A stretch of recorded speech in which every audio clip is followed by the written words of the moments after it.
Thanks to the support as a channel member, Nathan Curry. Finally, we've made it to the National League. It feels like it's taken forever, but to celebrate, the board have nearly doubled my wage budget. This could get messy.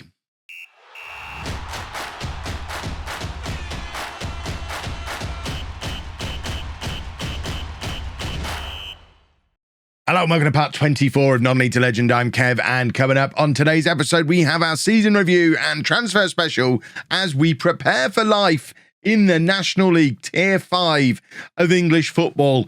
You know the drill. If that excites you, make sure you... That's not a thumbs up. That's to signify how many thousand thumbs ups I would like on the video. I've done the wrong hand signal. Thumbs up. Oh, this could be a thing. 5,000 thumbs ups. Oh, with the shot. I like it. If that wasn't worth a thumbs up on the video, I don't know what else was. And if you're not doing it for the dancing, do it because you know it really helps out the algorithm, helps people find the channel, just like your comments do. It's all very helpful and much appreciated. For those of you who just do it automatically every day at this point, it's awesome. But enough of that. Let's get started with the season review. And as you can see, it's a season review that for the first time in this save starts with a trophy, a beautiful trophy. It is too, the National League North trophy. We are the champions, and these are the signings of the season. Signing of the season has gone to Ryan Colvin, and really I don't see how it could possibly have gone to anybody else. He has been fantastic, and I think we might actually struggle to keep hold of him. As you can see, there's clubs with money, clubs in the Football League who are interested in Ryan Colvin. We have extended his contract to the end of this coming season, but I do think we're going to struggle to keep hold of him if we get a big offer in. He came in from Bolton. He has been brilliant. A 7.74 average at centre-back, 11 Man of the Match awards. People wonder why Akagbu didn't get much game time this year. It's because him and also Harvey Cullinan, the other centre-back we brought in last summer, who's attracting interest from clubs with money.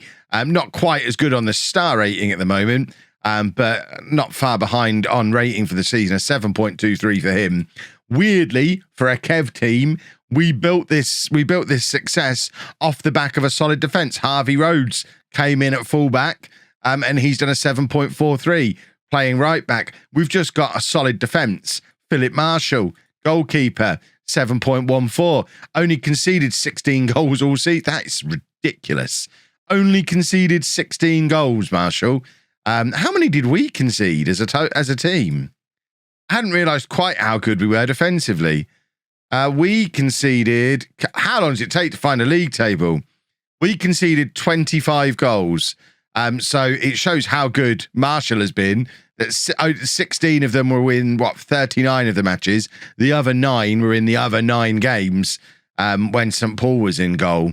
So Marshall, obviously a massive contributing factor, and picked up a few assists as well, which unfortunately don't show up anywhere on here, but that long kick of his has been a weapon. The other good signings, Livermore and Scott, built an equally good partnership in central midfield to the one that we had at the back.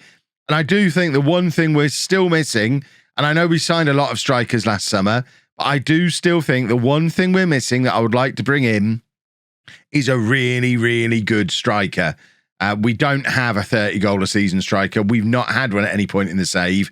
I would really like to bring one in, so that has got to be a target for this summer. Season-wise, the board were hoping for a top-half finish, and we finished top of the league, 109 points, really tight defence. And Andrucci, to be fair to him, 24 goals after coming in on a free transfer the year before. It's not a disastrous goal return, but the thing that worries me more about Andrucci is his average rating of only 6.95. He goes missing for long periods of time and then scores his goals in bursts in matches that don't really matter. We'd already won the league before he scored those 5 goals, and before that, 4 matches with no return. 2 goals there, 3 matches with no return. It's these long periods where he doesn't score. That's when we sometimes struggle to break teams down and get goals. We need someone who's going to score his goals more consistently and more frequently than Andrucci does. I'm not quite sure he makes the step up to the National League. Finance-wise, it's a mess. We know the finances are a mess. We missed out on an FA Cup run last season, and that has been a big financial blow after getting the cup runs in the previous couple of years, but also sponsorships are down, TV money's down. We actually got a little bit more competition prize money this year because I think we went a little bit deeper in the FA Trophy than we had the year before. And despite not having the cup run, somehow our match day and commercial revenue has gone up. That must just be an increase based on more fans coming through the gate week in, week out to our home matches as we've been a bit more successful. But what I wouldn't give at this point for a big away draw in an FA Cup first round or third round where we can make £500,000 and clear the debts a little bit. That would be very handy. Shirts wise, we did only sell 121, so take the top 5 with a pinch of salt. I imagine Colvin sold half a shirt. Andrucci's the big shirt seller. Interesting to see Adedoyin on here, who we've not really mentioned amongst their top signings of last summer. Livermore and Smith is no surprise. And like I say, we need to strengthen up front. This was the team of the year. Marshall in goal, about for Brown, Cullen and Colvin and Rhodes. Smith and Livermore in midfield. Can't argue with any of that. Waltman out on the left. I enjoyed him, but average rating-wise, 6.81. He scored goals. I mean, 17 goal contributions. So that's a goal contribution every 3 games, roughly, over the course of the season, which isn't bad by any stretch of the imagination, but he suffers from a similar syndrome to Andrucci. A 6.81 just shows how often he is just not there. Same with Andrucci, same with McAnuff, who's been a real disappointment. I mean, he's done 17 goal contributions as well, but only averaged a 6.87. It's very, very, because the attackers play well so infrequently, it's really rare to get more than one of them playing well at the same time. So you've got Donnell Thomas in there pulling all the strings, 23 goal contributions on a 7.3. He's with us again next year, I think. I need to check if I've extended his loan. He might not be. That would be a big miss if he's not. In fact, we can check that now. Donnell Thomas, he's not with us next. He's actually out of contract at Colchester. We need to be doing everything we can to sign him permanently, which might be tricky after the season he's just had. But we basically have the solid defence, solid midfield, creative force, and then you roll the dice and hope that one of the other 3 attackers has a good game. And if one of them does, then you win the football match. If none of them do, then you don't win the football match. And that is no way to live. Awards-wise, I won lots of manager awards, which is nice. Look how happy I am about it. I'm delighted that I've won those manager awards. Fans Player of the Year and Young Player of the Year and Signing of the Season. A clean sweep for Ryan Colvin, as you would expect. Thomas won Goal of the Year. Andrucci top scorer. Assists goes to Livermore. Colvin got the most man of the match and top average rating. And Scott Smith with the best pass completion. We didn't win any of the divisional awards, but we have broken a few club records. Livermore, most assists in the season for 13. Marshall, with a clean sheets, 27 clean sheets. I think that's a record that is going to stand for a long, long time at this football club. Ryan Colvin, 13 man of the matches over the course of the season. And Livermore with the fastest goal in club history at 18 seconds. So that was probably the best season in the history of the football club. The board are just looking for us to avoid relegation in this coming year. I can get that. I think it would be an achievement if we don't come straight back down. And they're looking to do that by playing high-tempo pressing football that's defensively solid. That's basically what we've put together here at Leamington over the last 3 years. We are defensively solid and we play a high-tempo pressing game. It's like they've set the club culture based on what we've actually been doing, which if that's a thing that Football Manager does, I've never noticed it before, and I love it. That's brilliant. Dynamics-wise, we still haven't had anyone step up and become a team leader. Scott Smith is a highly influential player, but we kind of need someone to step up into that void. We're going to be having a word with Scott Smith this summer. Maybe it's worth sending him on a leadership course, get him to step up and become a team leader, because I think that is something we will need when things get tough in the National League. End of season break is a go. I think we've kind of already assessed what we've got here in the squad and what we need to do. We need attacking players. We don't have any natural wide players. So if we're going to be playing with this system again next year, which would be mad not to when we just got promoted, we need natural wingers. We've been playing with Andrucci, Adedoyin, McAnuff, Thomas, Waltman. None of them are natural left wingers. Likewise on the right, Marsh Brown is the only natural right winger, and he's been a fringe player this year. I don't think he makes the step up. To be honest, I think he's probably on the chopping block to be released. And striker-wise, we don't have a natural striker better than 2.5 stars of current ability. So priority number 1 is try and sign Thomas, although he's only showing as a 2-star attacking midfielder on there, which makes no sense to me. He's been brilliant. We bring him in if the opportunity presents itself. And then new players in all these areas. Obviously, if someone brilliant emerges as an option back here, we're not going to turn them down. We're going to bring them in and let them compete. But we're not desperately looking for players in those kind of positions. And as far as contracts go, at the moment, we've only got 5 players renewed for the coming season. McAneff, Colvin, Livermore, Rhodes, and Okagbu on loan are the only 5 who are currently contracted to be part of the squad for next season. Everyone else, their spots are up for grabs. I mean, there's a few of these, obviously, that are going to get new contracts. Cullinan, for example, is someone who will be sorting a contract out for in the next few days. We weren't able to until we got those new budgets through, but we have got a wage budget of over £10,000 a week now. Still no transfer budget, as you'd expect. Money is a mess. But they've doubled our wage budget, which means we are in a position now to offer some contracts, some contract extensions to some of these boys who are out of contract, being careful not to offer too many contracts so that we can't then bring in enough players. We want to be able to bring in new players and offer them National League level money as well. Obviously, a promotion means probably pay rises for a lot of these people. So we're going to have to be careful about who we offer contracts to. Someone like Max Waltman, despite playing pretty much all last season, I look at that season of his, think we're getting promoted, we're looking to bring in someone over the top of him. I think we probably let his contract expire. There's going to be some difficult decisions made. I guess I need to get on with making some of those difficult decisions. As ever, we are going to be waiting until the 1st of July to bring players in, unless there's some absolute superhero bargains that emerge, that pop up on scout reports that are available for free. Otherwise, we'll be waiting for the 1st of July, bringing in a bunch of trials and just filling the gaps that we have in the squad at that point based on the contracts that we haven't renewed. So contract renewal time. I'll show you who we're keeping and who we're letting go once I've decided. Like I say, some tough decisions coming up. It's difficult to know without knowing who we're going to be able to bring in. Some of these are going to be gambles, like Cameron Lewis-Brown. If I let him go, he's a 3-star current ability, 5-star potential right back who has been good, but only started 13 games last year. But when he did, he got 5 assists and a 7.48 average. But we've already got Rhodes in front of him. Can we do better or cheaper as a backup? It's going to be a case of rolling a dice with someone like that. There's going to be a lot of dice rolling. This summer could go one of 2 ways. Breaking news, we've left the new Windmill ground and gone to somewhere called Butts Park Arena, which is in Coventry. It's a great name.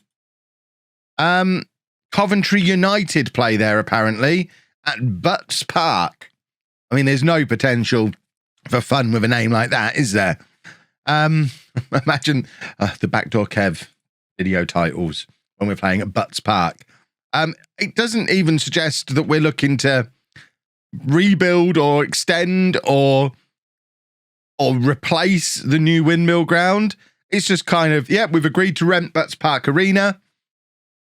There we go. It's got room for 4,000 supporters.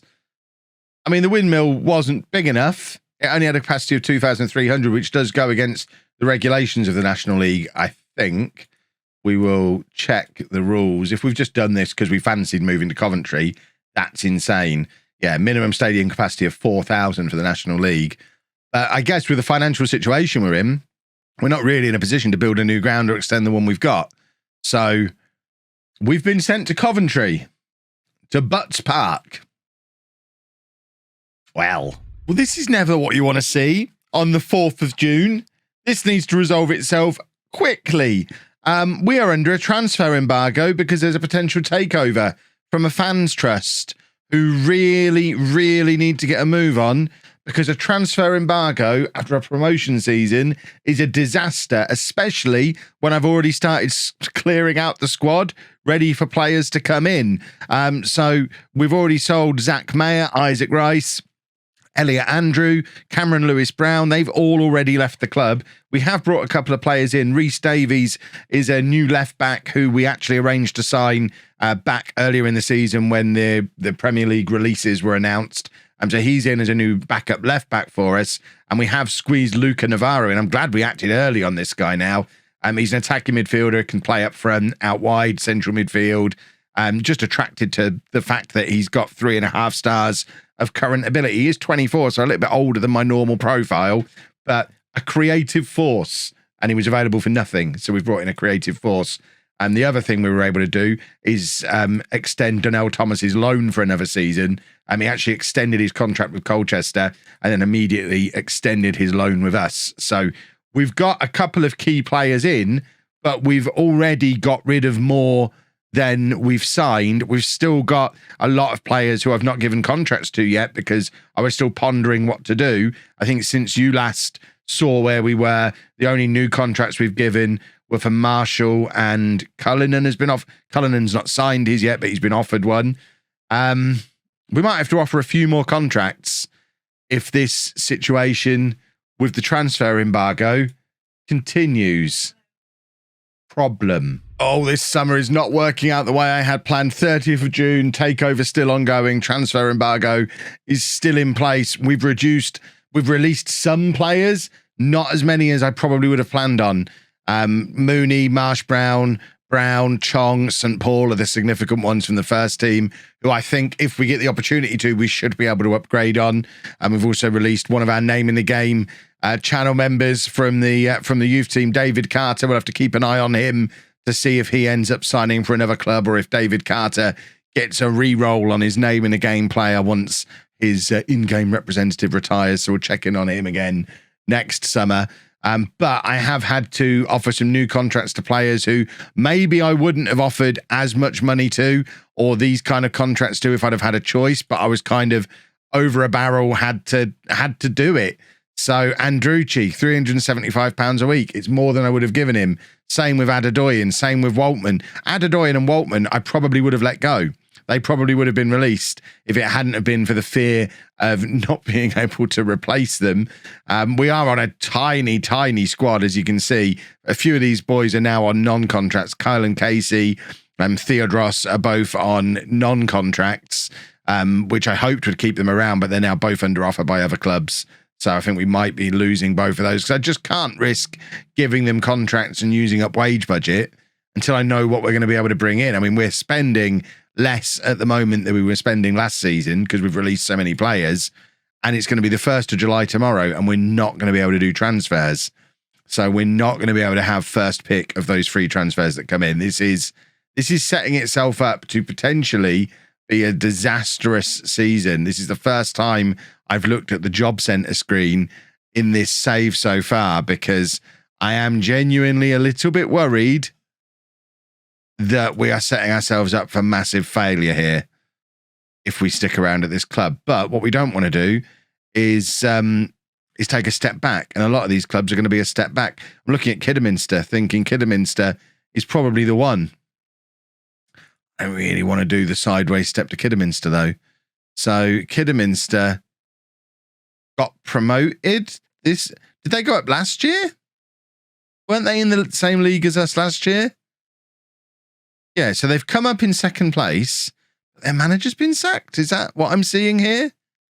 No, hold on. Mick White was there for 2 years, 102 days. He's left his role for no apparent reason. He's just become an unemployed director of football.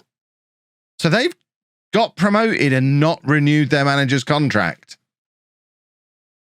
That doesn't feel like the kind of club that I want to be going to. So that takes them off the table. And I don't think any of the other options we looked at were realistic. Bristol Rovers, if you've watched Non-League to Legend in the past, you know why I'm not going to apply for Bristol Rovers. And we could go to Manchester City.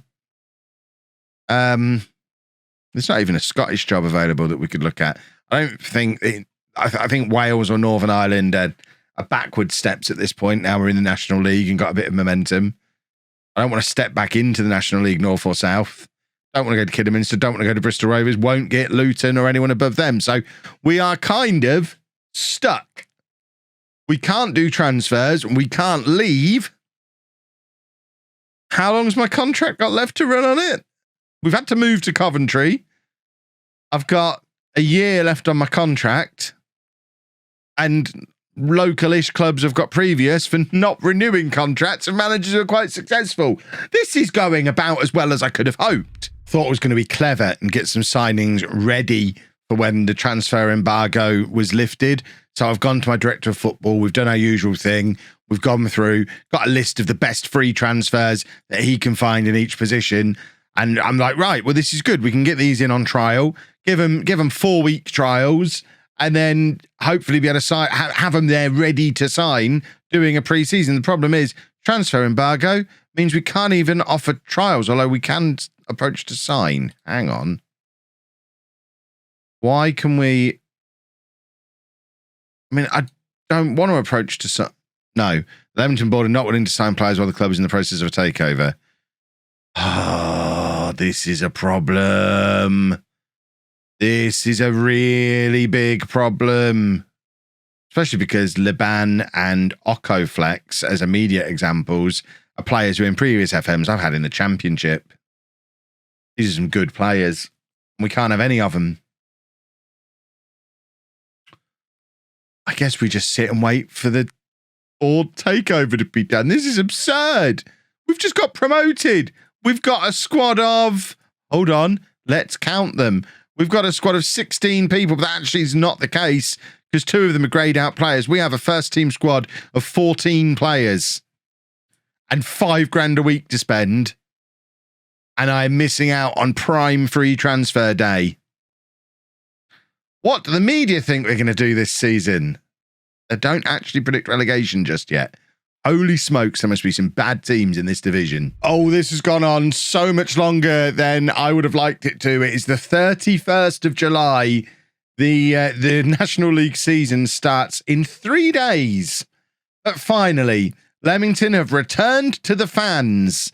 It is a fans trust, the supporters trust that's taken over. They're happy, I guess. Club vision wise, they've got all that lovely stuff, all that beautiful stuff that was in my club culture, that's gone. They now just want to make progress, and they're asking for me to fight bravely against relegation, which I guess is fair because they haven't let me sign any players. The transfer embargo is finally lifted, but just to summarise what the previous chairman has done before leaving, he's moved us out of Leamington, dumped us down in Coventry with no plans about how we can get back to Leamington. The new supporters trust have no plans about how we're going to get back to Leamington.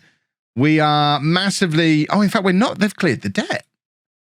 Did it say that in there somewhere? There are no plans to provide the club with any investment at this stage. Well, explain how the debt is clear. I mean, I guess that's a positive to come out of it. So the debt has been cleared. We've got to find out where from. Other incomes, unspecific other income. I guess the chairman maybe cleared the debt on his departure, the previous one. Perhaps that was part of him leaving. So he's moved on. We're in Coventry now. And we have a new season coming up in 3 days' time in a league we've never played in before. And we've got basically no players. We have a first team squad of very, very few players. Theodros, we've now put him on a 1-year contract again, just to stop him from leaving. Because we've just got to keep any of these players around that we can. We will obviously try and bring in some players now. I don't know that we're going to get anybody in before the start of the new season. I have looked in the dev centre, and we've got a few of our youngsters that are potentially worth looking at. Rhys Davies, who of course we brought in the summer, is probably going to be part of the first team squad. Stephen Paul, one of our name in the game players, as a striker. Ant Chipman, they're all strikers. That's the problem.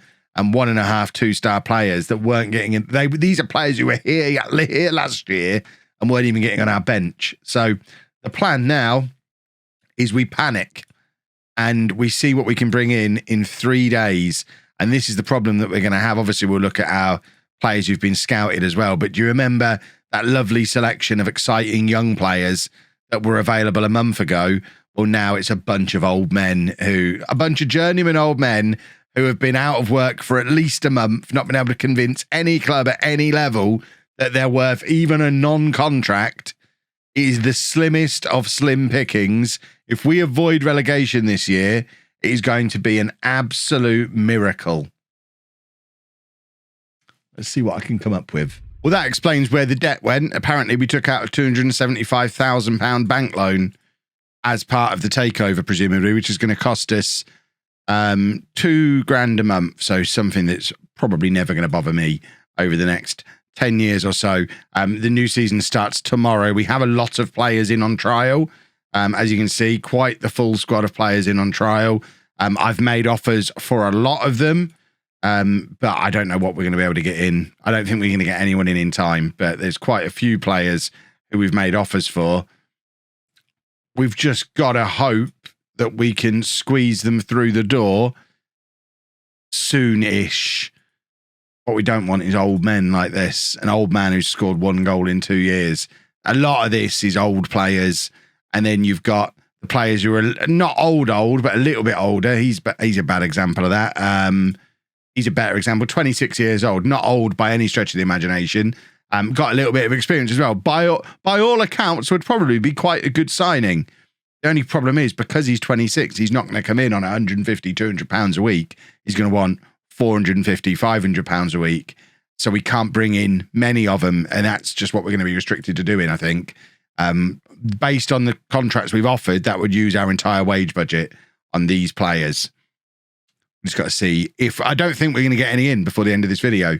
I think we're going to be working on a squad of 14 players for the Absolute match, which is not ideal at all.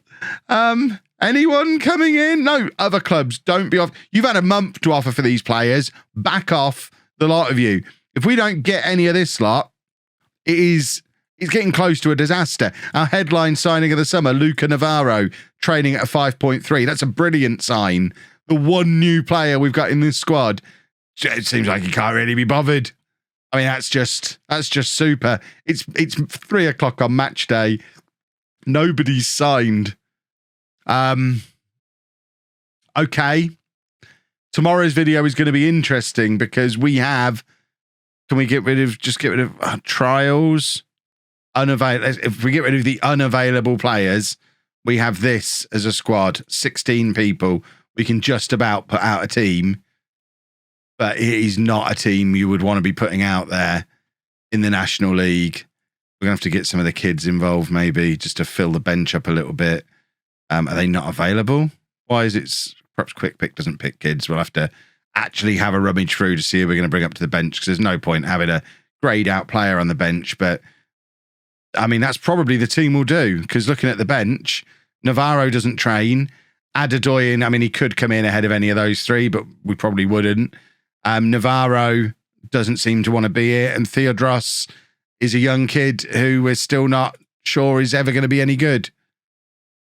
And a backup keeper. This is the only 11 players we could realistically do. It's last season's team. I've just done however long this transfer video is, and we're starting the new season with last year's team. At least dynamics should be good. I've never done this before in all my years on YouTube. I've never got into a new season in this situation. I don't know what's about to happen. What do the media think? Yeah, they now have realised we're probably going to get relegated. Story checks out. If you've enjoyed that, please make sure you leave a nice big thumbs up on there for me. Subscribe to the channel for daily Football Manager videos. And thank you very much for watching.